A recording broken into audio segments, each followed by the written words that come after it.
Blog Talk Radio. Good evening, everyone. This is me, Jonathan Alexander, and I'm here to host our show, Life, Laughter, Happiness. Today, my guest is my co-host, Barbara. Are you there, Barbara? Hello? Yes, can you hear me? Yeah, I can hear you. Can you hear me? Yes, I'm here. Good. Now, Barbara, when we, because I realized that you hadn't had your interview for the Playmate series, and so we wanted to make sure that you had your... I mean, not really. It's just kind of a chopped up one, and it's going to be it's just going to be always chopped up because I don't want a whole long hour interview right now. I just lost a very close friend, to COVID. Just found out. I am pretty shocked. I'm in shock, and I am not devastated. I'm functioning, but it's not easy losing a friend that is very close to you. And I'm very sorry for your loss, Barbara. Basically, yes, my ex-fiance died, I'm upset. I am not really in the mood to talk about how great it is to be a Playboy Playmate today, but the show must go on. So, ask away. And I am sorry for your loss. I really am. Thank you, Johnny. I appreciate that. And I'm not angry at you. I'm kind of just angry, and I shouldn't be, at the world, oh my gosh, why? And it's just get kind of wow, that was really close to home. And then you get kind of scared because, you have a family. I have a teenage daughter. I am responsible for her safety. We haven't been out of the house for 4 days straight because of this scare. And then 2 nights ago, or no, just not yesterday, but right the day before, I guess. I don't know. I have to read it again. See, it's really sad. It's just really like a shock. I just found out that my ex-fiance died from COVID. I mean, he was a legend and an icon. We had him on the show. I don't want to get into that whole subject right now, but that's what's going on in my life. So if I don't sound so chipper, then you know what's going on. Well, I mean, hey, we do this almost every day. Important. I'm a human being. I go through things, and this is what I am going through today. I think what's important is that we do take time to talk about this, because otherwise I don't think you would be able to function. I've always told you that you can use the show to talk about things that are important to you, whatever losses you have, whatever great things that you have happened to you. This is your pulpit to do that. And I hope you understand that and I can't bring him back. I can't fix it, but I can only, let you know that you're always... Well, I don't want to bring anybody back, Johnny, okay? I know you're just trying to be sweet, and that's this old saying and stuff, but figure of speech or whatever. But you know what? Right. Hey, I believe in everything is happening for a reason, but that doesn't mean it doesn't hurt. And I know. It hurts you to, wow. But I must say, I have no regrets because we did everything we disliked, became friends again. And it was really good. And then we had a great time as friends. We went out to a concert, he loved Hawaiian music. We went to a live Hawaiian outdoor concert in the summertime last summer, and then a nice fun dinner. And then we just laughed about everything because it was pretty dramatic. I must say the ending of that breakup was pretty. I never had gone through any of that kind of thing before. He didn't do anything mean or wrong. I'm just saying it was dramatic. And he was right. Us together, we're just very, it's passionate. He liked it. It's passionate. It was two, and we were both Leos. birthdays were exactly a week apart. No, that means he's not a Leo. He wasn't a Leo. He's the one after. But anyway, yeah, thanks for letting me talk it out, because I was even thinking last night about other things, because when you get so, like, sad, your heart is kind of raw, then you are open to remembering other things that are very painful. So it was just kind of opening it up, but I was thinking, if you don't ever do that and cleanse that out of you emotionally, it will stay in there, bottled up. If you don't let yourself cry, like, you know, it took a while, and then it, like, hit me, because you're, like, really in shock, and then you have to let your body do the physical stuff, too. Otherwise, it can be unhealthy.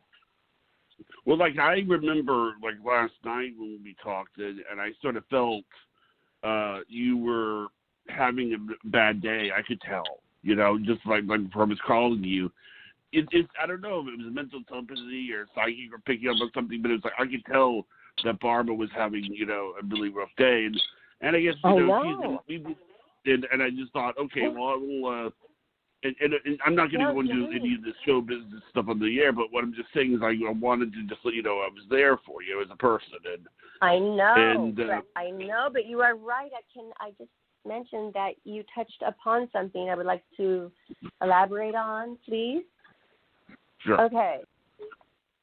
All right. Like that, you could tell, like you said, you didn't know if I was psychic or not. It's not, like, it was my intuition. Like something was, I didn't know anything bad was going to happen to Ron, but it was so weird. For 3 days before, I was, like, it just come into my mind, not like, oh, good or great or bad or anything, just like kept popping into my mind. And then I even mentioned him, like a cute little story or something, to Priscilla. And then I went and looked purposely for this iPod that had wonderful 1,500 songs, ballroom songs on it. I mean, that's worth a lot of money. Very nice Bluetooth he gave me. And then to listen to it, and I hadn't even listened to it for, like, used it for 6 months, and then the next morning, well, early that morning, I was just talking to a friend, and remember I was off Facebook for 3 days, so I didn't know what was going on. So that night, she goes, oh, didn't you hear? And it was just like a few hours before. And I did not hear. But then yesterday, his cousin, who is so sweet and wonderful, let me know, you know, that was kind of the family to include me, you know. That was very nice. I appreciated that a lot, actually. Yeah. Well, I'm glad you were able to vent this out and let it out. But also, it was a form. Johnny, hold on. It was like a form of respect that she did that, an acknowledgement to me. Like she was acknowledging that I had this relationship with her uncle and the whole family. They were really excited about the marriage and the wedding and the planning. I mean, they had kids the same age as Priscilla. I mean, they were all like, yee! You know, I mean, they were screaming with glee a couple of years ago. Like, it was just like this family was wonderful. So she did let me know. And then now here we are doing the show. So anyway, you wanted to know something about Playboy. And so the question is you always said the number one question that you get with all the Playmates is how you became the Playmate. So why don't you tell everybody how that happened? Okay. How did I become a Playboy Playmate? That is true. That is probably number one or two. Number one question, like, how did it happen? It's interesting. Well, I just wanted to be a Playboy Playmate, so I went and got the yellow pages, and I opened it up to the P's, and I looked up Playboy, and I saw there was one in Chicago, and there was one in Los Angeles at the time, not Beverly Hills. And I called the one in Los Angeles because I didn't want to risk ever having to shoot in Chicago without being near the Playboy Mansion or California, by the way, my dream place to live. So it was kind of a plan. It was a plan, definitely. Mm-hmm. Yeah. Now, when you made the phone call, I'm curious because, this is my question, okay? This is from a safety standpoint. How do you know that when you look at the yellow pages that it's really Playboy? Maybe that's a stupid question, but how do you go about doing something like that or contacting Playboy without, getting hurt or damaged or, Well, because when they answer the phone and it is verified with your phone call, it's them, and, it's all professional, and they tell you exactly what to do, and you do it, and I don't know. You know what? I actually have to be honest. I don't remember that part. I have no idea. I just looked at the yellow page. I trusted it. I called Playboy. I wasn't thinking that I was going to be in some kind of sex dungeon because I went to the yellow pages and looked at Playboy Enterprises. So, no. Actually, so the answer is no. Okay. Well, no, it's just, I'm only asking for the listener's benefit. There have been cases where, people have wound up being murdered.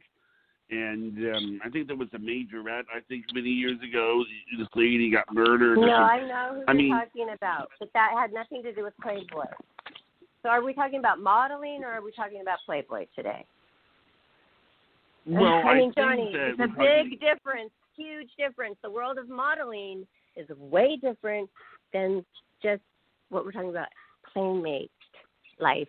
Playmate. No, I get it. But family I get and Playboy around you.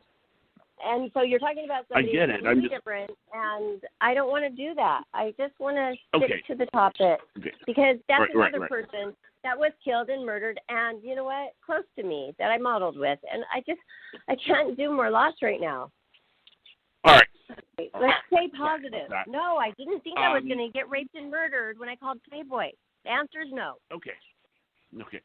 Now, after you, what is the selection process? Let me ask you this. Obviously you made a phone call, and you went over there. Is there what's the elimination process? No, there's a lot more steps. There's a lot more steps between making the phone call and going over there. So you ask about the process. Yeah. I will tell you about the process. Okay. The process would be you call if you're from far away and you can't go over there for this Polaroid test, which I never had to do. And I always thought, oh, how horrible. But the local people from California had to drive. They didn't fly them in. They fly the other people, from other states in. I was living in Nashville as a flight attendant, remember? And they flew me in to stay at the Playboy Mansion, and it's a lot different. You already feel wow, they're really, really interested. You're not just walking off the street on every Thursday, open call for Polaroid dates, locally. And so my experience was just really from the start wonderful, top-notch, treated so just respectfully and ease and grace. And everybody at the company, it's the morale was so high, and every single person, some playmates that we've talked to say, oh, do you remember the lady who used to answer the phone, how she did answer? Everybody was special. Everybody really cared about who was there working at the Playboy offices and the mansion everywhere. From the butlers, the chefs, everybody was so cool. There wasn't one bad apple. Not one. And I've been a Playmate now for 28 years, and there was not one bad apple of a security person, or not that I know of. I felt great there. I think, it's funny because you should say that. Everybody, usually from what I've heard or what I've seen on the show, is that they come in and it's always a surprise. Because, it's basically well, it's okay, these people are asking you to get naked. Well, you would think that, how do you talk someone into doing that? That's the thing that always sounds kind of amazing to me. It's like, but then, it's like a lot of people don't understand. Johnny, may I address your first, Johnny, statement before you go on to the next one? I'm rambling. Go on. Okay. No, that's fine. Okay, the first thing is that we do not use the word naked. Playboy uses the word nude because Sorry it's about respectful. And we don't refer to each other as the girls. Girls, we're ladies. So these things were important that Tess made sure that we were treated like, upper, like high level. I mean, we were the Playmates. He said without the Playmates, my apologies, that was on purpose. there would be no Playboy magazine. No, we were important to Hef, and he made sure we were treated with complete, just to the detail. And I still have letters from Hef signed by him, typed on a typewriter. That's how times have changed. And he was slower to change, to get on, like, the net, the big internet, and, start the Playboy channel. And didn't really, he had to move with the times. And I just noticed working with so many companies, by then, when cell phones were coming out and emails, I remember when Playboy did send me the first email from the company. I remember that. BJ Turner, she just passed away too. The Playmate promotions director for many years. Oh man, she was wonderful and changed my life for the better too. Well, from every detail. Okay, now I'm walking. It does I feel seem a little that better. I'm out. I'm seeing people with walking dogs and at the park looking for my daughter. I had to get out because I've been stuck in there for 4 days. And then the last 2 days sad, so I just thought, it always cheers me up when I get out. Just take a deep, fresh breath of air. That feels much better. And the night is so pretty and clear, and the moon, it's almost totally a full moon. It's very clear. You can see the moon. It's beautiful. What are you talking? What are you talking about? I'm talking about my walk right now that I'm on at the park in Huntington Beach, where I live. Yeah. That's what I'm doing. But what I was going to say is that, like, is it Hugh Hefner that decides the Playmate, or is it somebody else? No. Would you leave the most fun part to somebody else after you created an empire? I don't think so. I think you would leave the most fun part to do, which, yes, everything from the start. They don't fly you out with Hef not saying, okay, fly her out. They don't just go spend his money on a but. No, he was very picky about the Playmates. He knew every detail about, like, one time, one of my first times up there, because it was February, I remember February 93, and my mom came up there to the mansion for dinner, and we were wearing red, and he had his red pajamas. I have a nice picture, and my mom does too, and she just had a wonderful time. But I said, hi, I'm Barbara Moore. And he's like, or hi, I'm Barbara or something. And he goes, I know who you are. He must hear this, like, kind of like ditziest little kid things come out of girls' mouths, because we are girls. Like, some of the Playmates are still teenagers. And even in your early 20s, you still feel really young. And to address your second statement about how you've never known how we just get nude in front of the camera. Well, we don't just, like, go, oh, I want to do Playboy and show up and take our clothes off. Most of us probably thought about it quite a lot. I did. And Oh, hold on, please, really quickly. I just have to put it on. I'm on the air, okay? Because Right. we don't want people calling me. Okay, so I'm sorry, Johnny. Okay, let's start over so people know what we're talking about. Can you just repeat? Well, we're talking about how Barbara Moore became a Playboy Playmate. No, I meant like the last thing we were just talking about. How Barbara Moore met Hugh Hefner and how his mother became a fan.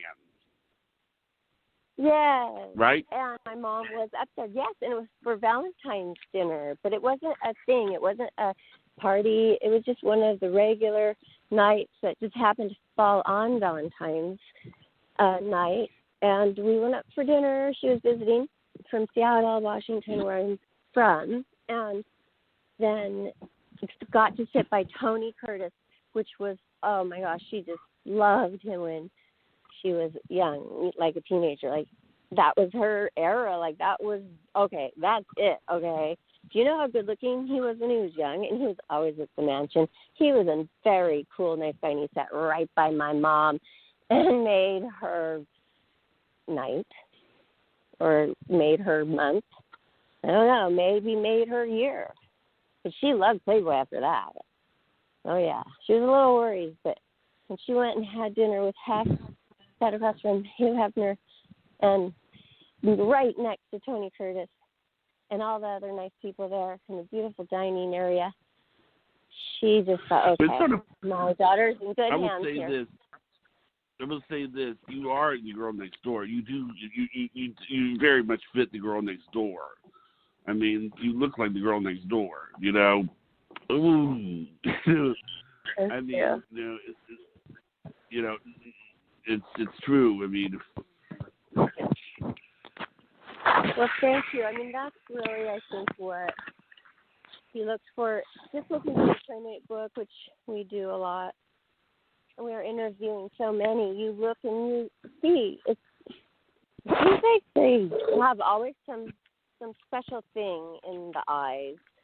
I mean, it's like, I can't even say. You know why? Because it's awkward, because I feel like I'm talking about myself bragging. So I'm not going to even say what I think it is. But there is a similar thing that's happening with all of them. Well, I will say this. One of the things I've noticed about all of your pictures is that you're always looking directly at the camera. And you're always... you can't say always, but okay. I'm glad you noticed. That's nice. That's eye contact. That's important, yes. Right? So some people don't do that? Have you Not really. That? No, some of them give this sort of side stare, you know, or they look at you like they sort of give you the bedroom eyes stare. You sort of give the like smile, hello, how are you, you know? Or some that are really like, oh gosh, they do the pucker thing. Nobody really does that, but some people do that. It's like pucker every single picture. I mean, once in a while, cute, okay, but modeling every single photo, you have to have that pucker, and you have to have that certain angle of your face. Sometimes you'll go to Instagram, you'll see a model that only shoots that angle, like her left, 3/4 inch angle side of her face every time. Like, very rarely is it the other side, okay? Well, I think one of the things And then when you do see the other side, then you're like, okay, now I see why that she likes that side better, but I mean, come on, mix it up.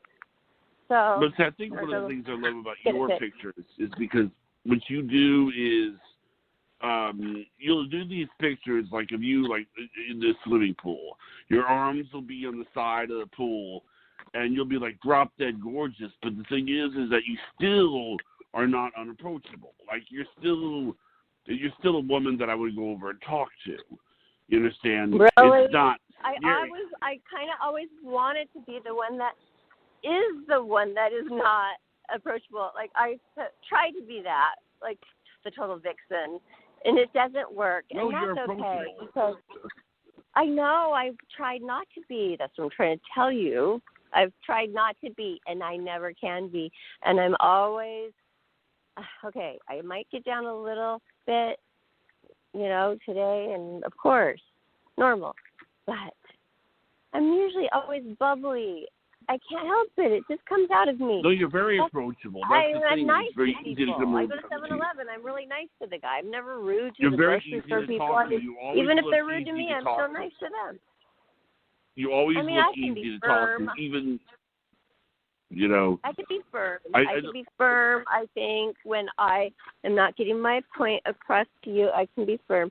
And I am sorry, kind of. Not really, because, I don't feel like I was offending you or anything. I just was saying No. I need to get it out a little bit. It's been hard, but then let's just continue. But I didn't mean to make you feel bad, like you were doing the wrong thing, because you're such a good friend, too. Not just my co-host, but you're a very, very good friend, too, Johnny. I don't want to hurt your feelings, especially in front of people. Yeah, it's fine. I mean, these things, especially when we talk about somebody who's passed on, this is always a tricky subject because, like, for a long time, I always worry about whether or not I should go to a funeral because I feel like if I'm going to go to a funeral, I'm going to want to swing up. And I feel like sometimes I may show more respect by just not going to the funeral. Yeah. It's like you sit there. It's like you.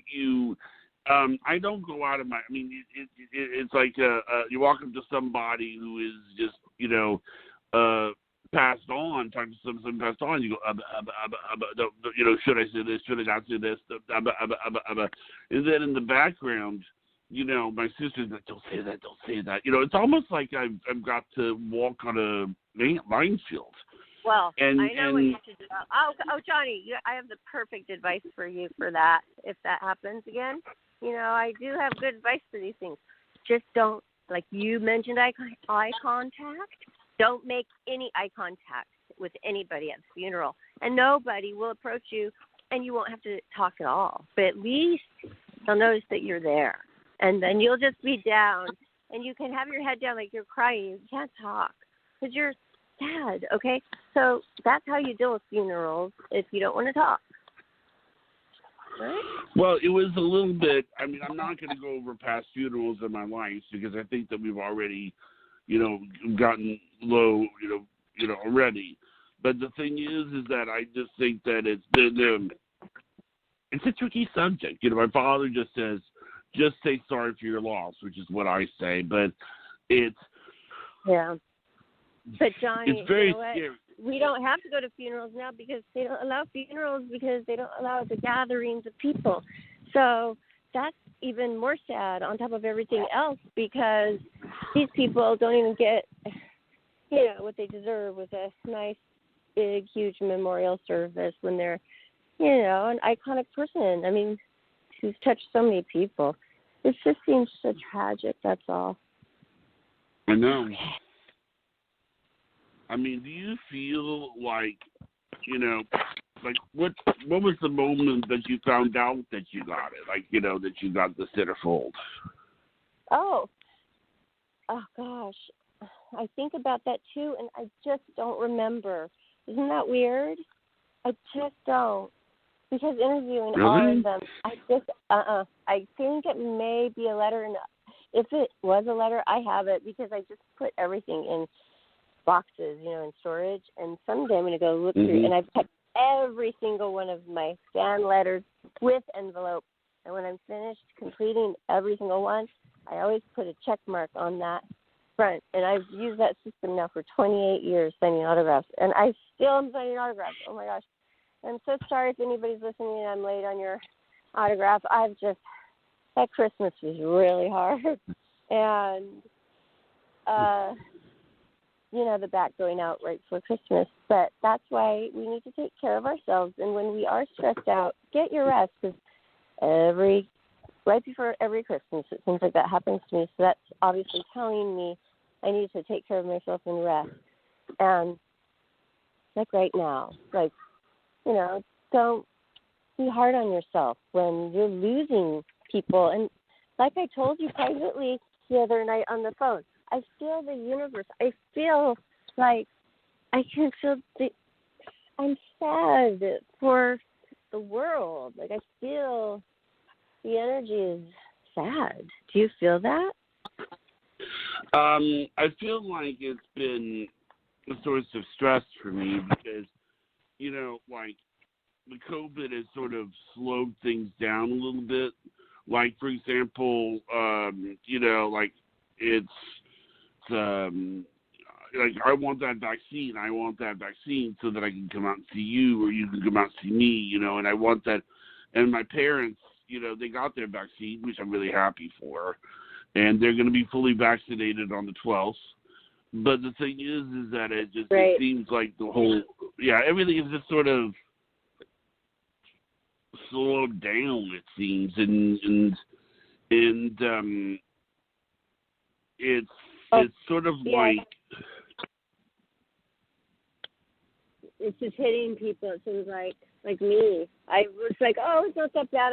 I work out of my home anyway. I'm always, I spend a lot of time alone anyway. I love being at home, but no, it's hitting me. I feel like sometimes just like going crazy, like, you want to throw up because you're just like, oh my gosh, I want to do something. I want to have fun. I want to go somewhere. I want to just not. And it's not even just about that. It's about going somewhere without worry.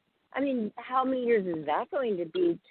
And let's bring it right back to the Playboy thing. What if you were shooting for Playboy and this all happened and you couldn't do any autograph signings and you couldn't fly around the world to, see the world and represent this wonderful brand and everything else, all the parties at the Playboy Mansion? Can you imagine?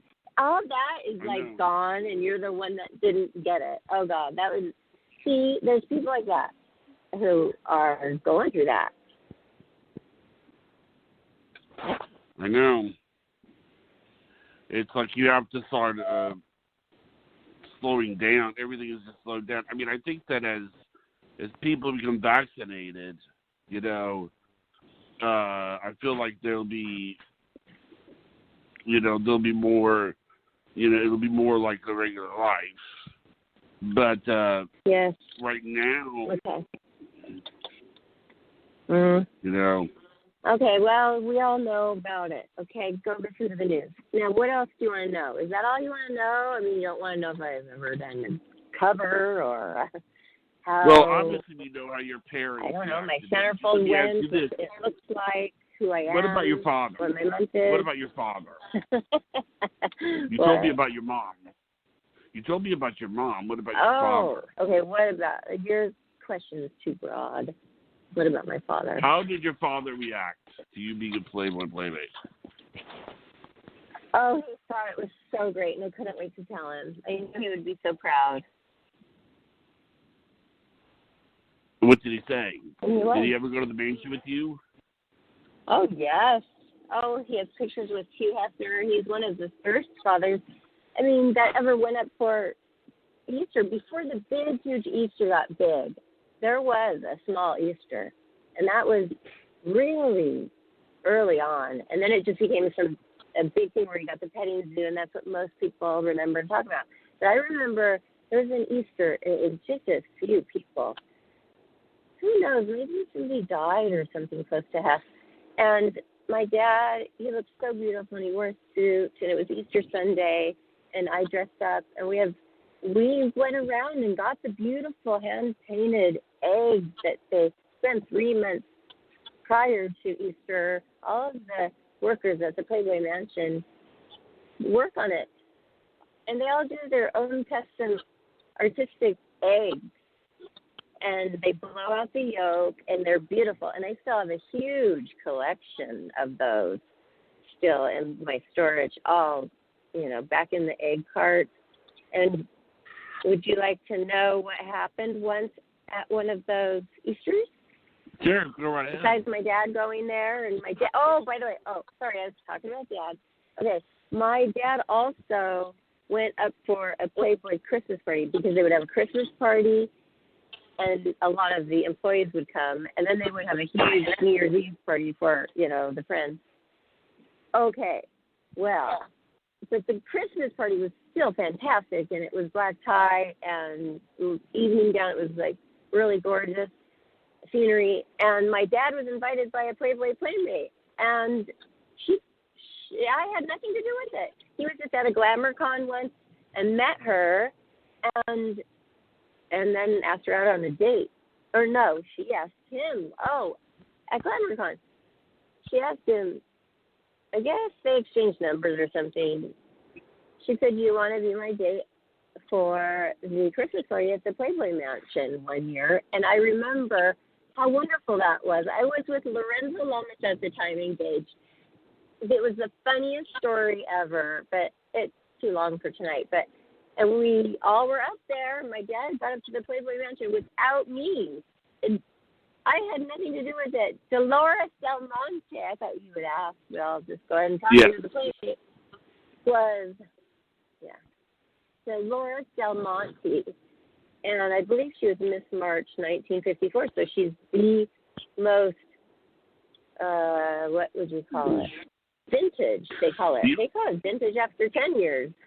And so, the oldest living vintage Playmate. I'm not going to say old because people don't probably like that word. Right. I can imagine. So Dolores brought my dad up there, and I was with Lorenzo, and it was a wonderful evening. It was a wonderful party. And I had, I think, a pink sequin gown on. I probably wore that 2 times. Good deal. Who cares? You know what? One time, this is how I am. My dad said I was famous for, it's like most people don't like little bratty sayings, but my dad would think if I said a little bratty saying that I was the funniest thing in the world. And he said my most famous one was, "So what, who cares?" And I would say it all the time, and he thought it was great.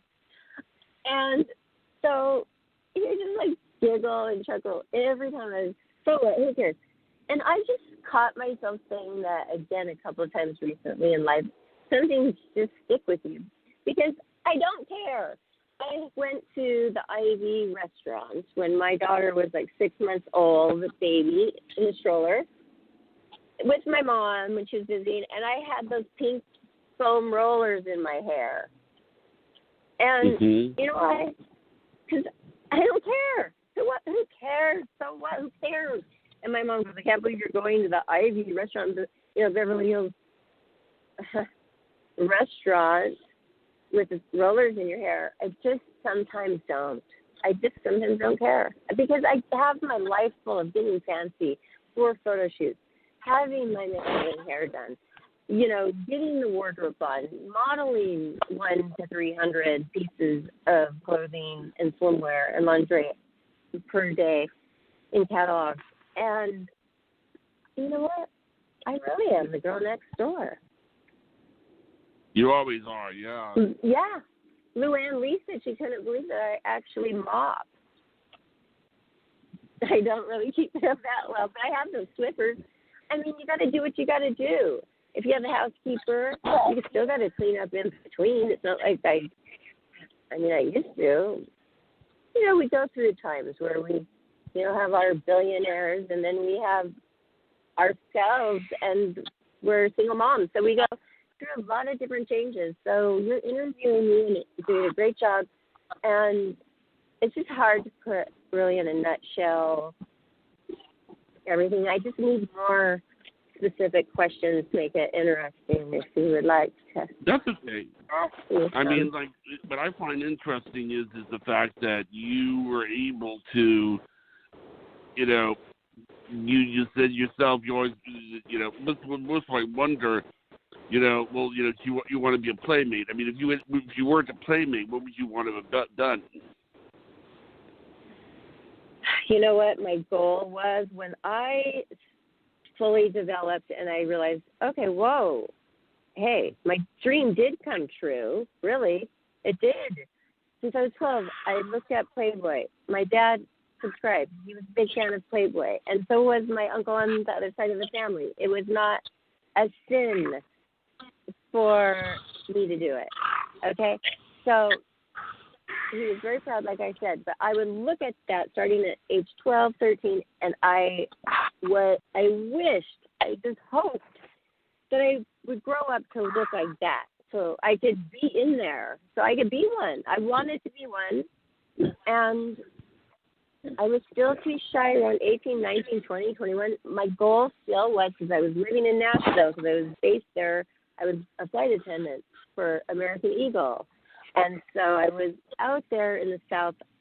I'm not a Southern girl. I'm from the Great Northwest. You know, I worked in salmon canneries in Alaska. You know, that's me. Fresh air and rain, okay? And I wanted to live in California. I didn't want to live in Nashville, Tennessee. So this is the motivation. That was the motivation right there to seek out Playboy. And thank God I hated living in Nashville, Tennessee, because hating living there meant that I needed a way out, and I couldn't get out unless I had a big chunk of money and a plan, and Playboy was going to do that for me. And I called them up. They told me, you send in pictures. They, you know, they don't have to be, I think they even said, I don't know. They don't have to be nude. I don't know. See, my memory is fading about that, too. Like, just send in some pictures. Okay. I guess they said headshots would be okay. I just didn't want to take any chances. So what I did was I remembered at my modeling agency, because I had started modeling at, you know, a few years before that, and I was doing well in Nashville. There's only so much I could do in Nashville, right? I was, you know, doing all the country music videos. I had been working with Waylon Jennings and, you know, all of the country music legends, Charlie Daniels, oh my gosh, Reba McEntire, just,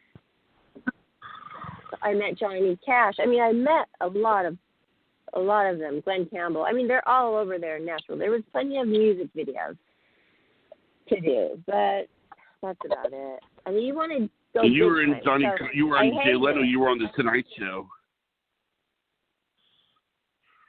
Yes, I was, but that's because I was in Austin Powers' International Man of Mystery as a fembot, and I was a go-go dancer. Yeah, I was a go-go dancer on the Jay Leno show there. But I also interviewed Jay Leno for the Love Ride for a few minutes. The Love Ride is a motorcycle ride for charity. It's huge, and it's really fun. And all the Harley he's really as big into motorcycles, isn't he? He's into cars. Oh, he has a collection. Jay Leno has a huge... I would see him driving around Beverly Hills because that's where I live. You know, I moved there right when my Playboy came out. I moved there. Well, no. My Playboy magazine issue was December 1992. So it comes out a month prior, okay? So it's so fortunate when you're Miss December, a holiday issue, because the Christmas issue, because every single company across the nation wants you at their company Christmas party. So I was booked straight every single day, flying here, flying there, flying here, flying there.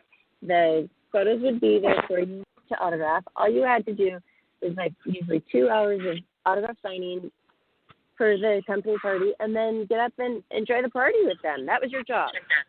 It was amazing, and I did tons of these Christmas parties, and then I also started traveling the world, because when you get in good with a department, okay, Tony Lynn, he came on board the same month I was the new Playmate, okay? So when I came into his office, he's brand new president of Playboy Home Video from HBO, you know, coming over, probably just made an amazing deal with Playboy. He's happy, okay? We became very, very close friends, and he hired me for everything. And same with Barry Lesh. Video box covers. I've done 14 published Playboy covers. 14. And I don't know. I How many of you heard that Playmate has done? Oh, a lot, yeah. I mean, I don't know what the record is, but I mean, I imagine that's quite a bit. I don't know. I mean, we interviewed 21 of them. You don't remember? I asked every single one of them that question. Well, I know that there are some of them. For the listeners to go back and listen to, because if they've missed any shows, just go back. Let's do a shout out. My throat's getting scratchy. I've been crying because we had a great loss in the dance world community, and a very close friend of mine. I'm getting a scratchy throat. So, what time are we at, Johnny? We are at 14 minutes left. Okay. So, everybody, please go to our Life, Laughter, Happiness YouTube channel and subscribe. You will see playlists there. I'm working on getting those playlists organized. A little better, but I've had a lot to do.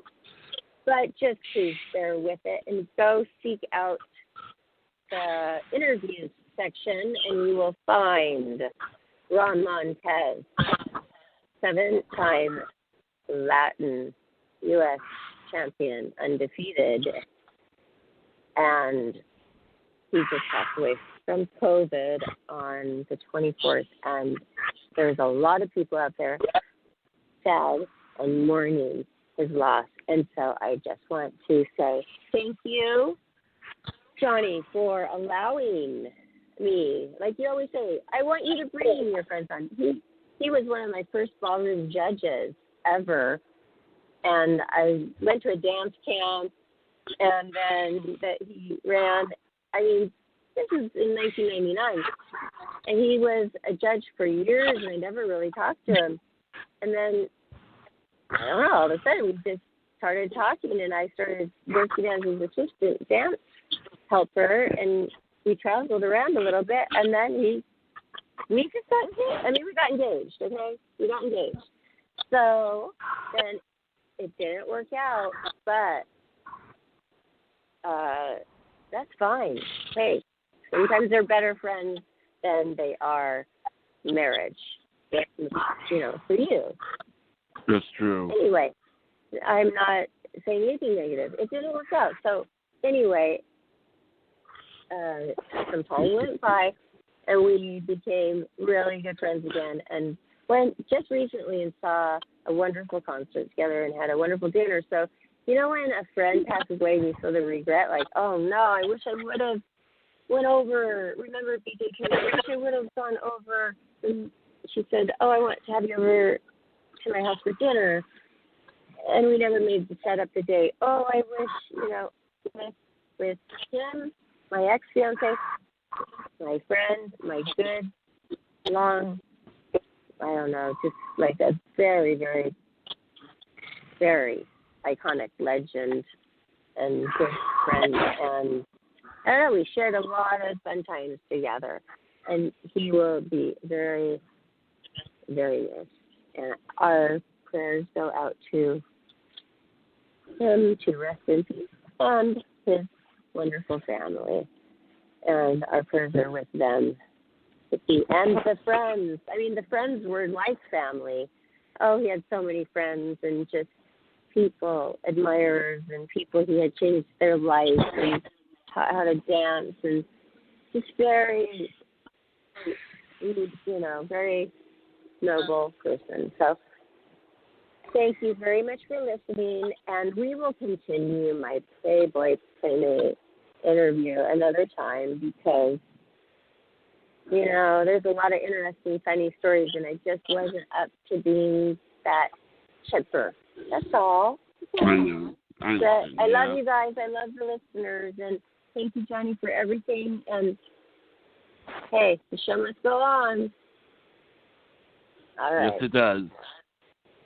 So All follow us on Facebook. Follow us on Facebook, Twitter, and Instagram, everybody. Johnny's posting on our Facebook group page the next show every chance he gets, either the night before or the morning of. Right, Johnny? Right. All right. Well, thanks, everybody, for listening, and have a great night. You too. Good night, Barbara. Good night. I don't know if